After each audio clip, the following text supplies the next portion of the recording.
It's very nice. The 16th edition of Poultry India, Asian biggest poultry expo, and huge response and very good response in our new segment. Also, we are in boiler segment now.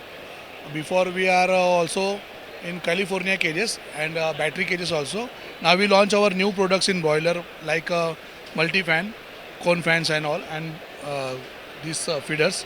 So we getting very good response in that. Sir, by participating Expo to Expo, what changes you observe? Changes is very good because the main thing is the market is completely changed nowadays, and very automations coming in the segment.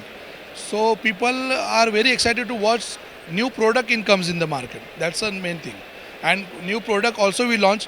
So people are very happy. So, by participating in the Expo, you only want to sell your things, or you are learning any new technologies from others also? Automatically, if our product is very nice, so automatically sale is going to be high. Sale is our not motto. Customer satisfaction is a big motto for every company, and our product is, we are very confident about our products. So there is nothing means we are very happy and customer is also happy. So, who are your targeted customers? Our customer is, every customer is like a god for us. It's our main motto, and those are very needy. We are support to those having requirement very less, or those having requirement very big. We will support to both. There is no any means separation for that. All the very best. Thank you, thank you.